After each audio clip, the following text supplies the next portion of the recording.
आचार्य कुंदकुल देव ने एक स्थान पर बहुत महत्वपूर्ण बात लिखी है। यद्यपि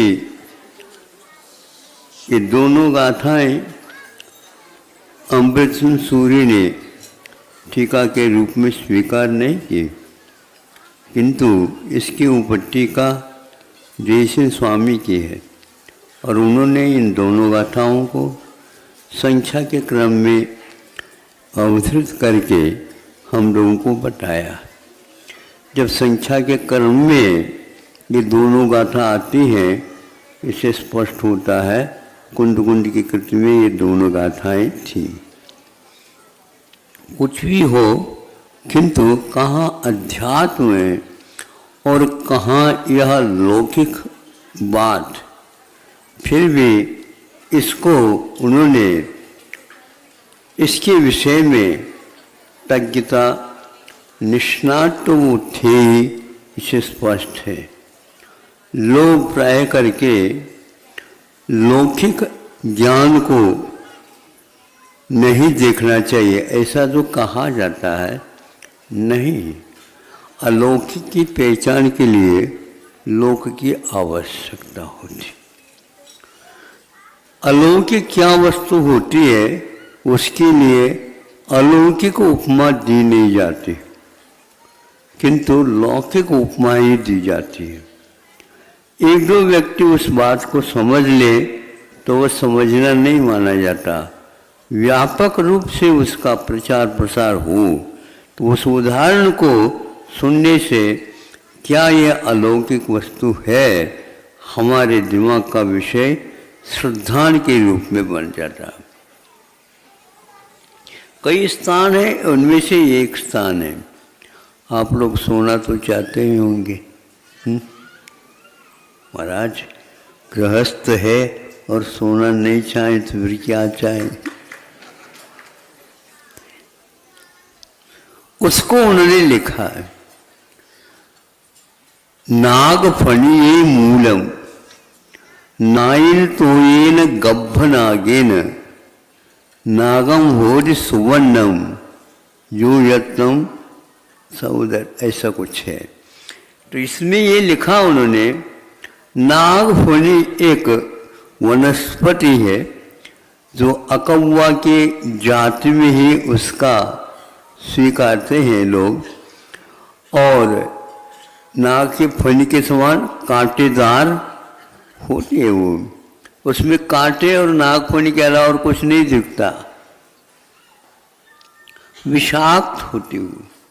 किंतु यहाँ पर विषाक्त होते हुए भी स्वर्ण की प्राप्ति के लिए या स्वर्ण के निर्माण के लिए उसका योगदान सम्मिश्रण का अनिवार्य होता है, ये लिखा है।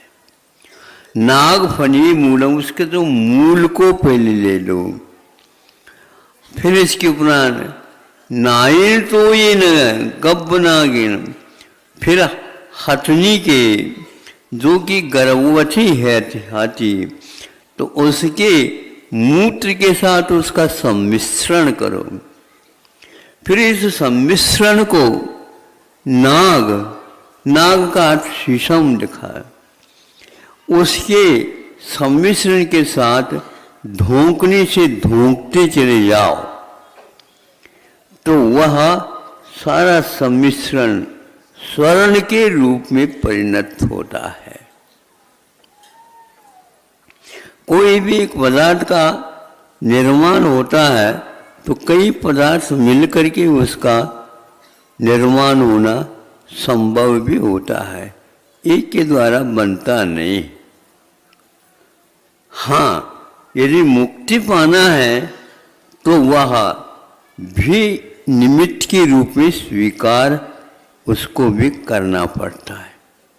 योग्य उपादान हो तो इस योग्य उपादान के साथ योग्य निमित्त का जब संयोग होता है, निश्चित रूप से वह कार्य होता है।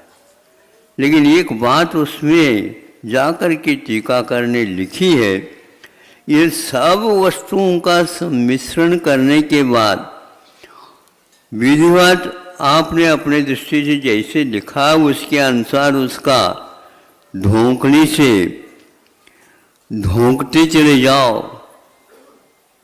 जो लोहार वगैरह होते हैं ना, उनके जाकर के जब आप देख लो क्या कैसे कैसे करते हैं। एक व्यक्ति चलाता रहता है, उसके द्वारा वो आग और आग पकड़ता चला जाता है, आवाज़ करता चला जाता है, और वह लोहार या और कोई भी उस सम्मिश्रण को ठीक हो रहा है क्या नहीं, ये देखते रहते हैं बीच बीच में। इस प्रकार पूरे विधि के अनुसार करने के बाद भी स्वर्ण बने, ये नियम नहीं। कैसे नहीं नियम नहीं है? तो आपके भाग्य में यदि है तो सोना बनेगा, नहीं तो आप सो जाओ। जब इस बात को रसायन शास्त्र में लिखा गया है, फिर भी उसको हम तब हाँ कहेंगे जब हमारे पास भाग्य हो। उसी प्रकार आप केवल ऊपर से मुनि बन जाए, इससे कोई नियामक नहीं है कि आप मुक्त हो जाए। हमारे हाथ में पीछे मिल गई तो मिल गई, अब तो मुक्ति मिल ही गए नहीं। वह भाग्य, उनको उन्होंने भाग्य कहा। मतलब भाग्य का अर्थ यह है जो भीतर से और उपादान के साथ जो योग मिलना चाहिए वह भी अनिवार्य है। कर्म सिद्धांत को देखने से ऐसे ज्ञात होता है, कितने भी रत्नत्रय प्राप्त हो जाए तो भी उसे उसी भाव से मुक्ति हो, यह नियम नहीं। जब कभी भी मुक्ति होगी तो रत्नत्रय के साथ ही होगी, लेकिन उस रत्नत्रय के साथ उत्कृष्ट कोटि का पुण्य का योग जब तक नहीं मिलेगा तब तक वह रत्नत्रय भी केवल ज्ञान को प्राप्त करने में सक्षम नहीं है। इसको बोलते हैं भाग्य। यह हमारे आंखों से देखने योग्य नहीं है, ये पक्की बात है, इसको हम छू करके समझ नहीं सकेंगे, लेकिन यह शास्त्र में लिखित यह सूत्र है, इसके बिना वह कार्य नहीं हो सकता।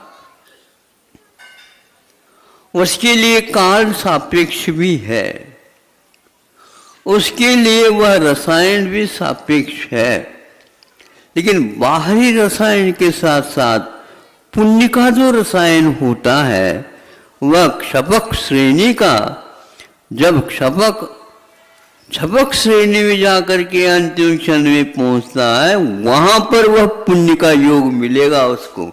जो पुण्य का आश्रव उत्कृष्ट जीवन काल में वहां पर होता है, एक समय नहीं लगता, उसे 12वें गुणस्थान में पहुंचा देता है सीधा। तो आप समझो कि मैं करके रहूंगा, ऐसा जो छाती पर कूटता रहता है, मेरे हाथ में है सब कुछ, आपके हाथ में रेखा भी नहीं है, ध्यान रखो। क्योंकि रेखा होने के उपरांत में वह रेखा भाग्य के अनुसार बदलती रहती है। सुन रहे हो? हाँ, सोने में जो हमेशा हमेशा सोना चांदी हीरा मोती इत्यादि में जो हाथ जिनका रहता है, उसके लिए कोयले भी मिल सकते हैं, जब वो उसका भाग्य उस रूप में परिवर्तित हो जाता है। भावों के माध्यम से वर्तमान समय में श्रेणीगत क्षपक को यह प्राप्त तब होता है जब भाव में कोई कमी नहीं और वर्धमान भाव को लेकर के चलता है, तब ये होता है। यहाँ और कोई भी उदाहरण दे सकते नहीं, यह रसायन शास्त्र का सूत्र है और यह सूत्र को वो जानते थे, लेकिन कुंद कुंद को सोना इष्ट नहीं था, किंतु उन्हें उस सोने से भी बहुमूल्य वस्तु यदि कोई है तो वह रत्नत्रय के माध्यम से मिलने वाली मुक्ति है या कर्म की निर्जरा।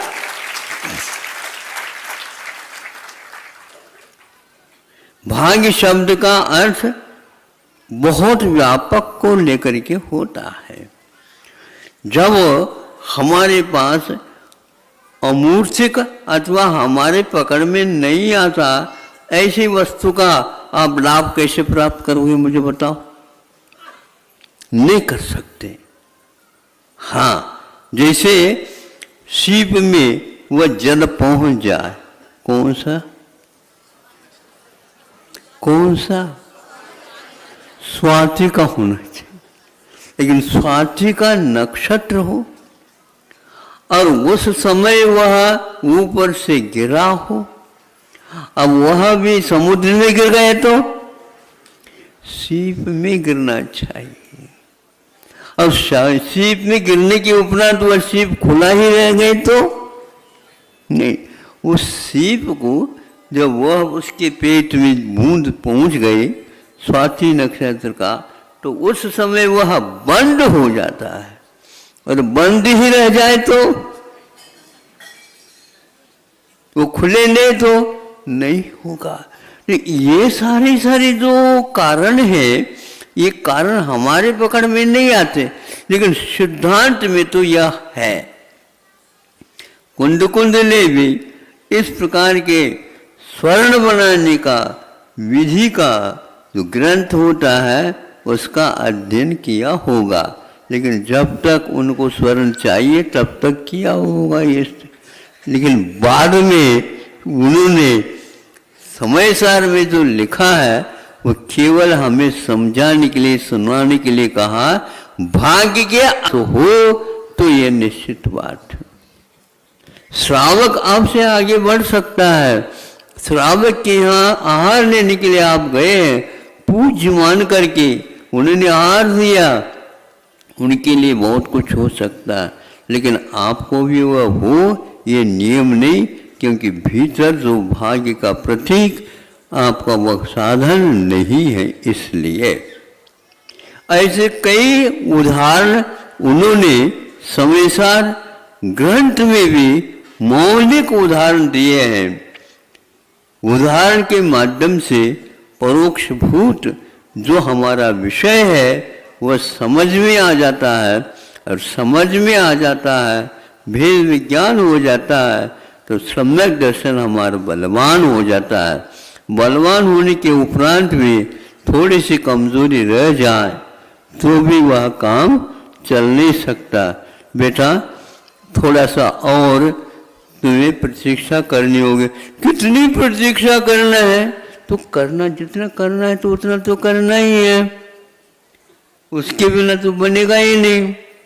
अब आप ऐसे कहते रहते हो, हाँ घिसते जाओ और देखते जाओ, घिसते जाओ और देखते जाओ। इसी प्रकार बार बार प्रचार करने वालों, पूर्णायु कहने मात्र से आपका काम पूर्ण नहीं होगा। अहंकार छोड़ करके कभी जो है ना दूसरे के उदाहरण देते हुए हमारा वह पूर्णायु काम करेगा, दूसरा कोई करेगा नहीं, ऐसा नहीं कहते। वो भी करेगा और आप भी करेंगे। अभिमान यदि दोनों भी के पास नहीं है तो देखा जा सकता है, वहाँ भाग्य खुल सकता है। यह मान एक प्रकार से हमारे मुक्ति के मार्ग में भी बाधक है और लौकिक में भी बाधक है। ज़्यादा आप बाजार में से घमंड दिखाते हुए चले जाएंगे, गिरने की भी संभावना। राजा राणा छत्रपति इसीलिए कहा है आप मेरी भावना भी भागते जाओ, लेकिन 12 बजे राजा राणा भी सुन रहे हो क्या? नहीं। इसमें रहस्य है,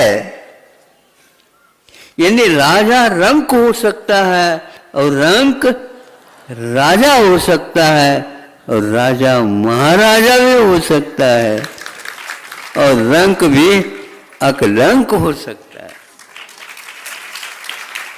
हमें उस अकलंक बनने की, महाराजा बनने की वो भाग्य को हम सराहते रहे, लेकिन भाग्य में होगा तो होगा, रो क्यों रहे हो फिर? हाँ, भाग्य है हमारे, ऐसे छाती क्यों फुला रहे हो? आप अपनी विधि के अनुसार कार्य करते जाओ। क्यों ये हमारे शब्द अच्छे नहीं लग रहे? बहुत अच्छे लग रहे महाराज, क्योंकि हम ऐसे ही करते रहते। इसलिए तो लिखा गया कि यदि भाग्य में है तो वह कुंदकुंद कहते हैं यह सूत्र आपके लिए स्वर्ण प्रदाता हो सकता। जो स्वर्ण चाहता है उसके लिए इस विधि से स्वर्ण मिल सकता। ये लोभ कुंदकुंद ने क्यों दिया? लोभ नहीं दिया, ज्ञान की वस्तु स्थिति आपके सामने रखी। मुझे नहीं मिला, कम से कम इन लोगों को सोना मिल जाए, सोना मिल जाए और वहां भगवान को भूल जाए। ऐसा होता है, नहीं समझे? स्वर्गों में भी ऐसी गति है। स्वर्गों में सभी लोगों को भगवान याद आ जाए नहीं, चैताली घर का है, सुन रहे हो क्या? नहीं, वहां पर सार्वजनिक मंदिर जाने की कोई आवश्यकता, ये उन्होंने बनवाए, इन्होंने बनवाए, इन्होंने बनवाया, नहीं बनवाए किसी ने नहीं। स्वर्ग में अकृत्रिम है और आपके लिए विमान रहेगा, उस विमान में अकृत्रिम चैत्यालय रहेगा, लेकिन भगवान की ओर दृष्टि नहीं जाती। भगवान की दृष्टि में तो हम हैं, लेकिन हमारी दृष्टि में भगवान नहीं, तो क्या करें? वैसे दिखते नहीं वो भगवान, लेकिन देखने वालों को ही दिखती है। इसलिए हमारा कहना है कि हमारा बार बार न लगा करके इसको इसी प्रकार करो। आपका जो योगदान दिया जा रहा है, इसके द्वारा लाखों जीवों के लिए आरोग्य की प्राप्ति होने वाली है। इसमें आप लोगों का भी योगदान है, हो सकता है। केवल पैसे झन आवाज दिखाने से नहीं होता, उससे एक प्रकार से झुंझुनी चढ़ जाती है। झुंझुनी तो मानते हो? हाँ बिल्कुल, उस धन के माध्यम से मस्तिष्क में झुंझुनी आ जाती है, तो फिर करने योग्य कार्य नहीं कर पाएगा। भगवान से हम प्रार्थना करते आपके दिमाग में झुंझुनी कभी भी न आए। ऐसा परमोधन।